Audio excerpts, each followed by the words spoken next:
They're a husband and wife tandem on a mission to advance inclusive and accessible education in a country beset by a learning crisis. Can they make a difference? With us on Thought Leaders, Department of Education Secretary Juan Edgardo Sonny Angara and Elvira Tootsy Angara. So good to have you with us. Thank you for joining us. Thank you very much, Cathy, for having us. Thank you. Happy to be here. Yes, and congratulations. I mean, it's been more than 3 months as DepEd Chief. So Thank you. how's it going It's been so a very far? busy time, Cathy, but I thank the President for this opportunity to help our people. And the great thing is that there's so many people who want to help education. So, nakakatuwa. At siguro kaya napapagod tayo dahil ang dami nating kausap na gustong tumulong. So, dahil din siguro sa goodwill ni President Marcos sa private sector ito, maraming gusto mag-partner to provide various services at different forms of help to the department. Tutsi, kamusta naman? Nakakapagod ba talaga? Actually, it's very fulfilling. I haven't felt tired yet because it's very fulfilling. There's one meeting after another, and as Sunny said, there's so much support from the private sector, from other government agencies, even other public servants, all championing education. So it's such a wonderful time. Do you see that change? Kay Tutsi, I mean, ever since you became DepEd Chief, it's so fulfilling. Hindi pa niya nararamdaman yung pagod. But Tutsi has always been willing to help, even when I was a congressman and a senator. She always had a heart for public service also. So I think this is just an extension of what she's been doing before. But in particular, I think she's really wants to see so many gaps in education that she can help. It's exactly how I met you, Tutsi. No, you were the secretary sa Senate Spouses Foundation, Yes, Inc., and you really had a heart for education. I'm just wondering right now what the pace is like. I mean, 20 years being in the legislative halls, Yeah. and then suddenly executive branch. I mean, what sort of a change was that like for you? It's quite a change. I think the pace of a department secretary is a bit swifter, a bit more rapid. There's a lot more going on, especially for a department as large as DepEd. You have so many bureaus under you. You chair so many councils. So just that alone takes up so much of your time. Whereas legislator, you have the luxury of thought. Here, it's really action, a lot of action, and you try to correct things along the way. But you're not new to this. I mean, you've been an education reformer, and it shows in the bills that you've authored and supported. Among them, the Universal Kindergarten Law, K-12 Law, Anti-Bullying Act, and the Universal Access to Quality Tertiary Education Act. Now, most of these fall under the priority areas of EDCOM 2, where you were commissioner. Yes. So how is this all informing you now on the way forward as DepEd Chief? Well, the EDCOM is great because it did a deep dive into the problems of education, not just with respect to the DepEd, but also to higher education. So you're talking about CHED and TESDA. So it looks at the problems holistically, and in a way it lays down a roadmap. And we've been privileged to have these recommendations. And during our first 3 months, we've implemented some of them already, like the career progression for our teachers, meaning some teachers feel that they're not adequately rewarded along the way. So it takes too long for them to go from teacher 1 to teacher 2 to teacher 3. You're talking about a few thousand pesos, maybe 10 to 15 years. So that's where we're very vulnerable to teachers leaving the system, being poached abroad to teach English to other countries. Some of the recommendations regarding guidance counselors, the lack of guidance counselors, we've tried to address also by having some institutional reforms. Regarding the curriculum being too crowded, regarding the need for teachers to have more time to teach and less time for menial or administrative tasks which are not connected to their teaching. So these are just a few of the recommendations of the EDCOM, Cathy. It's really nice because EDCOM is a mix of legislators, of university professionals, and thought leaders in the education sector. Now, 2024 is really a milestone year. When I look at your record, it's 20 years of being in politics, and as a couple, 21 years in wedded bliss. You just celebrated your 21st year as a married couple with 3 kids to take care of. You have Manolo, Ines, and Javier. So now poses the question: how are you now going about with the child rearing and also the nation building part, the making sure that our educators and learners are up to speed as well? Maybe I'll give Tootsie the first word. She does more for the child rearing. I guess when it comes to parenting, we're very mindful that each of our children are very different. And so we try to see them as independent, as really individuals, right? And independent human beings. So we try to be really encouraging. We show them a lot of love, but at the same time, we give them the room to grow. And I think we've never imposed what kind of path they have to take. We've always been really supportive, but the most important thing is we told them the requirement is you have to be upright, good human beings. So back to values. So I was telling Sunny, it's when people ask me, is it hard to support him? I said it's incredibly easy to support someone who you have shared values with, the same vision, life goals, and purpose. So it goes together, parenting, and then he's going to talk about serving the country. Well, let's talk about the values first. I mean, that's most important for a family, and then we talk about the country. Yeah, I think a lot of people have spoken to me since I became secretary to emphasize values education.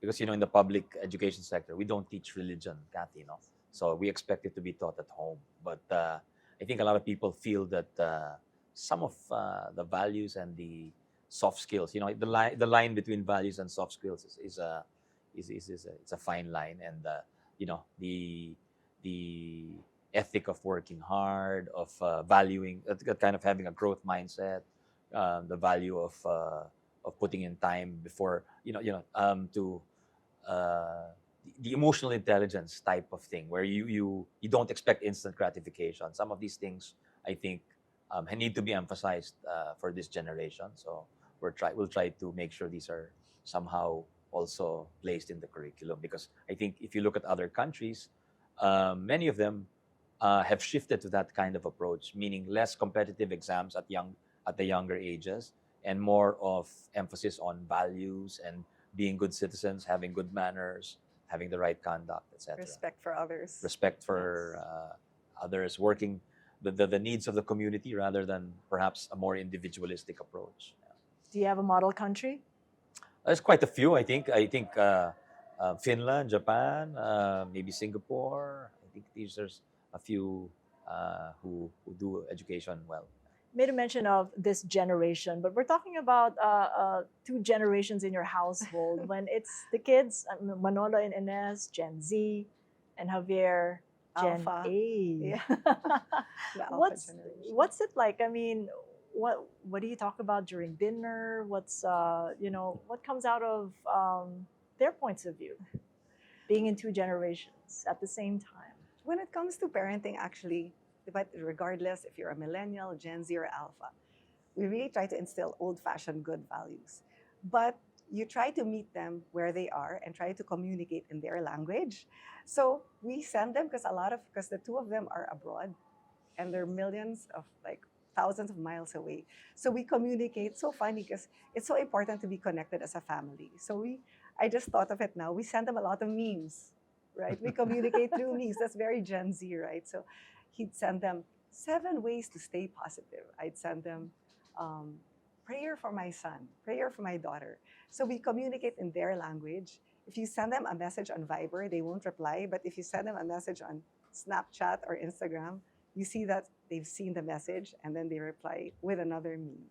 So I guess at the end of the day, regardless of generation, we really try to stay connected as a family, because that's what they're really craving for, and that's what they need, connection, right? Anytime they need us, they know that we're there. And connection as well with the older generations, the exposure that they've had to your parents. For instance, your late mom, Babu Mondeniedo, who's really been a great influence in terms of your unconventional childhood. I think that's an understatement. Is it? Yeah. What should it be then? No, I'm kidding. Yeah, well, I had a very unconventional childhood. I didn't grow up with a television. I didn't have toys. She just brought me a notebook and pencils because she said inspiration should come from within. I was telling Sunny, she didn't bring me to Disneyland, but she brought me to, to visit, to see and experience peace packs.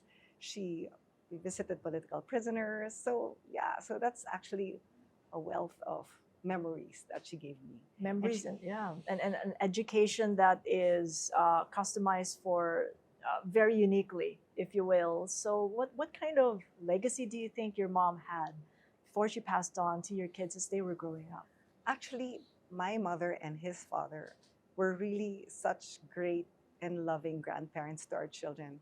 So every time our children would be a little bit jealous that they had some friends who were still with their grandparents, I said, don't be, because the wealth of memories that he left you, I was saying the wisdom just to be around like his father and my mother is actually just being around them, and the wisdom that they get from being with them is already more than enough. It's like a gentle guiding light in their lives. And to know that they were loved, I mean, they took out the time to really spend a lot of time with them. So I'd say, like his father, really educated with love. And my mother, the presence and the encouragement just to be around them, I think is more than enough to last them 2 lifetimes. Like, we're very grateful. They would fight for time actually. Because one would look for them and they were with the other grandparent. They're like, oh, next tomorrow it's me. Huh? So it was And nice. and a lot of humor. They'd ask our grandchildren, our children, who's bigger, me or your Lola? It was so cute. It was full of laughter and humor all the time. So Your dad, the late senator himself, Edgardo Angara, what was he like as a lolo? As a lolo, okay. Very loving, and a lot of people were surprised because he was quite a strict father to us. So they were surprised. People were like his employees, his friends were surprised how warm and caring he was as a grandparent. Nagulat sila na, oh, parang nag-ibang anyo yung si Ed Angara because ang word nung isa, chochong chocho siya sa mga apo niya. So yeah, I think he was making up for, because he was such a hard driving and hardworking young man that trying to build his career, trying to build his law practice. He spent a lot of time away from home, and I think he was trying to make up with the next generation. Yeah. So what do you think he taught your kids before he passed on? I definitely the value of hard work. I think that's something he taught me, and also the next generation. I think probably the hardest working individual. He'd start his working day at 4 or 5 a.m. and end quite late, even into his 80s. He still had that kind of schedule. So I think that alone was a huge example, a huge lesson. Yeah. I see that you both deeply share this advocacy over education, and you, in fact, Sonny, said that education is more than a policy issue; it's a deeply personal one. Why? Absolutely. Education, I think, is not just the DepEd's business. It's everyone's business, because we've reached the point where now companies are complaining about the attitude of their employees, about the skills of their employees. So it's gotten to that point, really. It's not just doing badly in international exams. It's about the whole of society kind of saying, hey, I think we've reached a point where we have to re-examine what we're doing, and maybe doing a bit of tweaking here and there. And that's definitely something, as secretary, I think I can help speed up by working with different sectors, both public and private, not just Filipino, even working with people abroad, in bringing new technology, bringing new approaches into education. And Tutsi, you're coming from the point of view of access. You made that clear that you wanted access to education. How's that coming along now that Sonny is the DepEd chief? actually, so a good friend of ours, Karen David, and I share the same vision. So the first one is really last mile schools, because they're the ones who need it the most. They're the ones in the far-flung areas that have no access. Some of them don't even have electricity. A lot don't have connectivity, don't have enough learning tools. So we wanted to give them laptops or gadgets, because DepEd closed and forged alliances with Khan Academy, and I am the code. So there's this wealth of knowledge online, but they can't access it. So that's actually bridging the gap between what's online and what they can actually access. So giving them laptops, giving them connectivity will actually open a whole new door of opportunities for them. And you've had a chance to visit one of those last mile schools. Oh, Just yes. very recently. Oh yeah, happily. Last Friday, we visited a last mile school in Batangas, and they were so grateful. What we did, more than just give them laptops, we actually sat down with them and did a demo of how easy it was to access Khan Academy. The teachers, it used to take them maybe a weekend to actually plan their lesson plans for the week. But with AI, it took them less than 30 seconds to come up with a lesson plan for math for 1 week. And they do it in different languages, Waray, um, Bisaya, in like less than a minute. So There it was wasn't any really wonderful. pushback with the technology there, like, baka mahirap to. Actually, we didn't feel any pushback. We felt a lot of acceptance, and they were really so excited to be able to have immediate access to the content. So that's just Batangas, and I know you've been around, Yeah. like with National Teachers Month. You got started meeting the teachers even before you set Yeah. foot as DepEd chief. Are you finding yourselves already sharing that same schedule, perhaps? Because both of you are very passionate about education, you as DepEd Yeah. chief and as an advocacy. Are you finding yourselves in events more often now than being apart? Yes and no, because we try to split up the school assignments because we have DepEd has 60,000 schools under it, 46,000 are public schools. So while she was in Batangas, I was in Misamis Oriental in an IP last mile school in the tribe of Higaonon in Misamis Oriental. And the chieftain, I want to share what the chieftain was saying. Sabi niya, alam mo, gusto namin yung mga anak namin, mas maganda yung tapusin kaysa sa amin. Kami, hanggang grade 2 o grade 3 lang kami.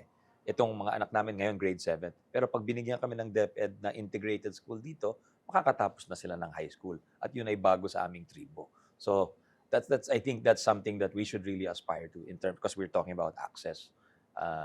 And if we can do that and at the same time preserve their uniqueness, then I think we've done something quite substantial in a country where there are so many tribes, so many ethnicities, even different religions. No? So I think that inclusiveness is something that will go a long way, especially since we're coming off some conflicts in various areas with different groups.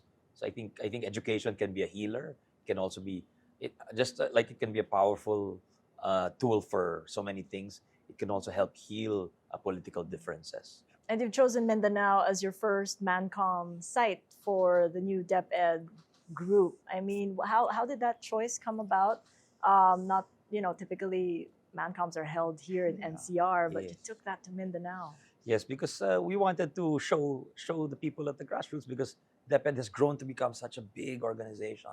We have over 1 million employees. Cathy, can you imagine? So it'd be nice if the people on the ground saw some of the decision makers here in Manila and felt that they had a stake or a buy-in by being heard. So, and of course it's different. You saw so many things when you visited these schools that you wouldn't have known had you not visited them. What did you realize at that visit then? I mean, what was new to you? Yeah, well, I saw kids in the public school doing AI, doing robotics, doing very advanced and competing in advanced competitions. And I wouldn't have known that if I didn't visit that school. And you know, it's just that there's so much talent, there's so much willingness to help. I saw local government executives, buying land for schools. So then I realized, there's enormous goodwill here that if we work together with so many different sectors, that we can really achieve more. From the point of view of parents and supporting the different educational systems, I mean, we've gone through the whole lot, taking care of kids in deferring school calendars, taking them through the changing educational systems. We came all the way from baka naabutan pa ninyo yung SEDP, and then we went to BEC, and then understanding by design before we went to K-12. What was it like being parents, having to undergo these changes and making sure your kids were able to follow through just fine? I can ask that to Tootsy, kasi ikaw nga yung nag-tutor sa mga bata. Actually, a topic that we've been talking about a lot now is AI, right? So it's been quite a debate amongst friends that what is AI and what do you tell your kids about AI? So we tell them that AI is a tool. Can really help you in terms of learning, enhancement in learning, enhancement in communication. But at the end, it goes down to values again. You don't say that you got something. You don't say that those are your words if you got it from somewhere else. You don't say if it's your idea, if you got it from somewhere else. So, and then of course, two things that you can't really, you have to instill is also when it comes to AI, connecting it is really excellence and integrity. So again, you have to always cite your source. And then second, even if AI is available, push yourself to think critically and to still think creatively.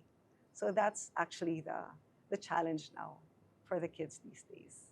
Nung time na lumalaki sila and you were undergoing the different changes in the homeworks that they took home, the lessons and the learnings, what do you really stood out in the changes from the basic education courses to K to 12 as a parent?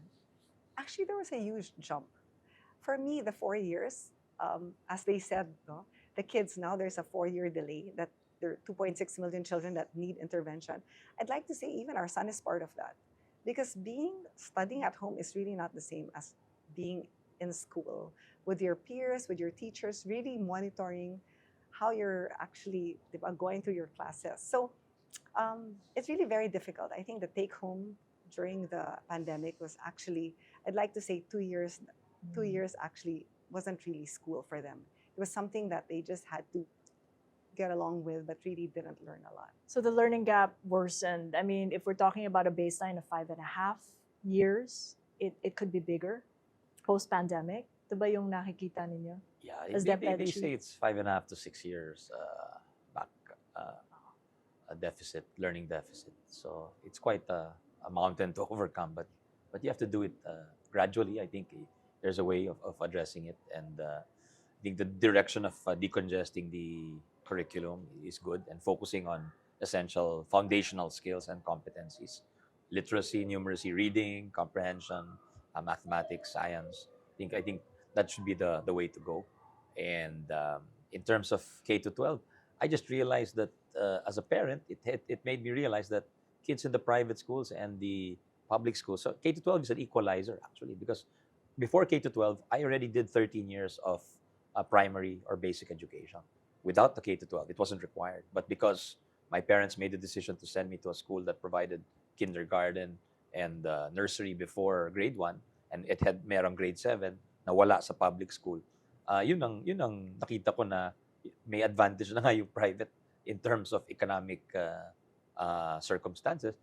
Parang in education pa, nagkaroon siya ng advantage. So, the inequalities were emphasized. So, it's sa akin okay na nag-move tayo to K to 12, Cathy. Pero yung implementation, importante, but nakita namin na kailangan bantayan yung implementation. Because right now, the K to 12 curriculum, maganda yung intention, bigyan ng additional skills, maging internationally competitive yung ating mga graduates, maging employable, maganda yung intention, pero yung actual rollout or implementation has been a little rocky, and we've gotten a lot of feedback from the private sector, from the education sector, and we want to reform it more in line with best practices here and abroad, as well as try to decongest the curriculum. Because right now, the senior high school curriculum has 22 subjects, which everyone must take, regardless of track.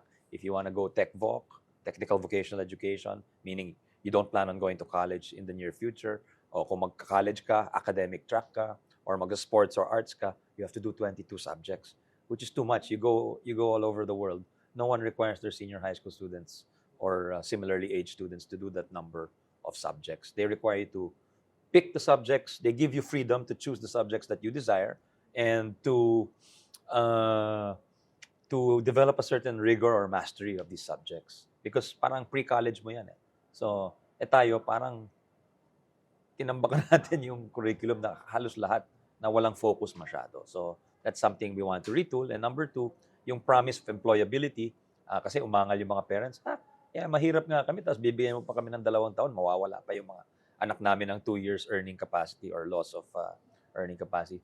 So, in terms of skills, we want to give them more links with future employment. Number 1, it increases their chances of getting hired. At number 2, it gives them real life skills and introduces them to the world of work. So you're for K to 12, but it's just the implementation. Ito Yes. yung kailangan nating sagutin. Yes. Ibabalik ko lang yung sinabi ni Tootsie about AI kasi napaka-importante niyan. How do we now connect the dots now that we have the opportunity to leverage on AI? Despite the connectivity issues, how do we then apply a better implementation of K to 12? AI is the dream of AI is or the promise of AI is the dream of differentiated and personalized education. Anong ibig sabihin nun? Yung kada individual naka-tailor sa kanya yung education. It's just difficult if you only have one teacher, di ba? So with AI you can have your own personal tutor and proceed at your own pace.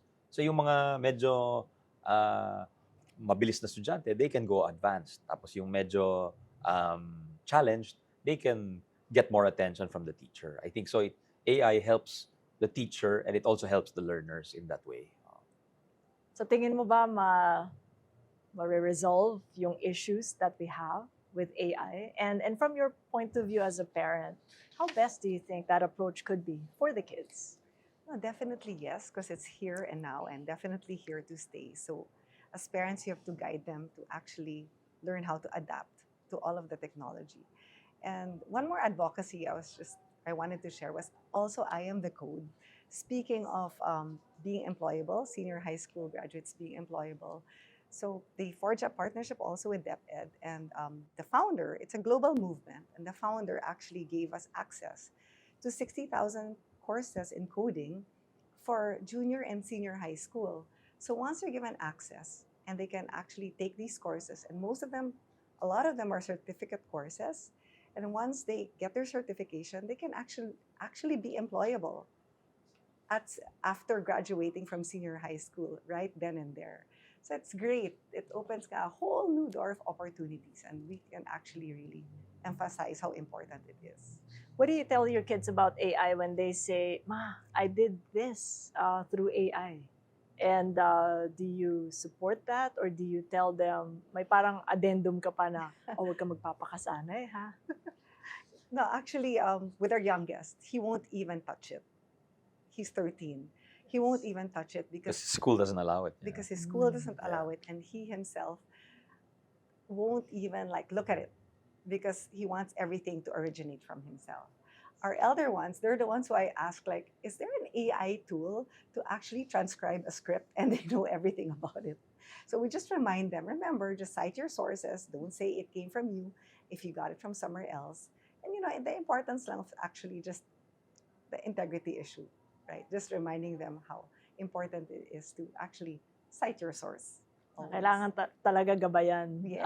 More so now that we're in the digital world.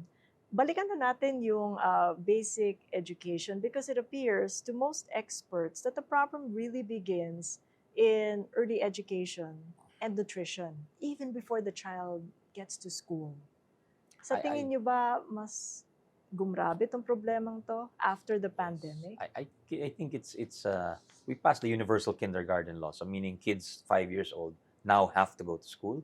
But I think after maybe 10 or 15 years after the passage of that law, we should be taking a deeper dive into early childcare and development, which is the years of 0 to 5, and even the years, some of the months in the womb of the mother, yung first 1,000 days is what they call it, because apparently that's where the brain is really developed. No? In 90% of the brain is developed by age 5. So actually, when they get to us, we need the foundation to be stronger, basically. And how can that happen? Nutrition, as you mentioned. So I think it's not just a problem of undernutrition or malnutrition. It's also a problem of knowledge among Filipino families as to what they should be eating and feeding their children. So more protein, healthy protein, things like that. And secondly is the skills, reading to your kids, as basic as reading to your children, which is a strong, has been attributed, which experts attribute as a cause for why there is success among Asian kids, because a lot of Asian families, number one, they value education, but number two, a lot of their interventions are early on, and instilling work habits, instilling good educational foundational skills in their children. So they're saying, Maybe in other countries, they watch their kids' soccer games, but in other countries, those who read to their children tend to have greater chance of success in school and in life. So these are some of the things I think we need to be looking forward. Strictly speaking, it's not under DepEd, but I think we need to re-examine our legal institutions, our legal structures, in a way that that we should take more responsibility for outcomes, for how we take care of our kids and prepare them for school life. And looking at it from the whole educational ecosystem, DepEd is one. Meron pa tayong CHED, yung Commission on Higher Yes, Education, yes. and TESDA. Yes. So the coordination, the coordinating mechanism for that is so important, such that we're able to follow the child from early childhood down to when he or When she they graduate. graduates. That's right, Kasi ang that's sabi right. nga ng mga eksperto rin, karamihan dun sa mga umabot, sabihin na natin, nalagpasan na niya lahat ng basic education problems in grade school, high school. 60 to 80% of those kids do not finish college. Yes, yes. Maybe even less. Maybe even less. The numbers might be better because of the free college tuition, but we're seeing a lot of dropouts even at year 2 of college. So a lot of it is dictated by educational outcomes. So I think there's so many possible solutions, no, Cathy? But definitely one thing na akma sa Pilipino, yung ladderized education. What we mean by ladderized education is that you can go in and out of education, meaning you, let's say, nag-senior high school ka, pwede kang tumigil, magtrabaho ka muna, and you work and build on whatever you have. You're climbing a ladder, meaning, and to get to the top of the ladder, it doesn't matter. People will climb the ladder at different speeds, but we must provide the pathways in and out of education. So between basic education, senior high school, between the TESDA and vocational education, and the Commission on Higher Education, we need to provide as many pathways as we can for people. When we visited the US on an educational tour, there were people who studied in community college and it took them 7 years to get their bachelor's degree. Pero nung 7 years na yon, kumikita siya at nagkapamilya siya.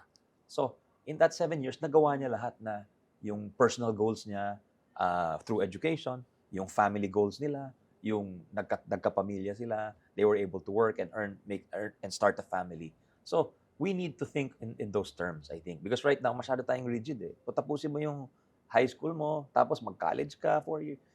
I think we need more pathways and ladders for our learners. Kasi rin it's a culture. It's a mindset that we've grown up with, Yeah. yung college-going culture. So Yes, yes. what you're asking for is a mindset change.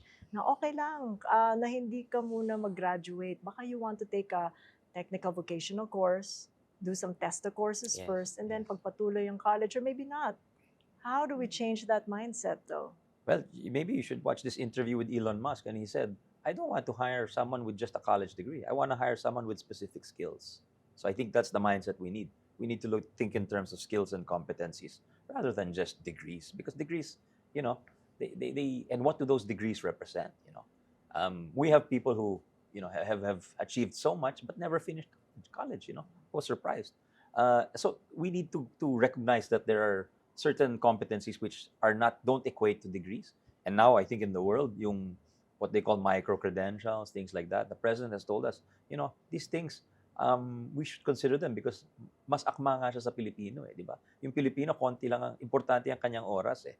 So we need to give him bang for his buck, ika nga, di ba? How do you deal with that struggle, if at all, yung college-going culture amongst friends na parang, sana siya ngayon? Nag-techvoc muna. Hindi mo na siya tutuloy sa college. Do you have conversations like that with your groups? Oh yeah, actually a lot.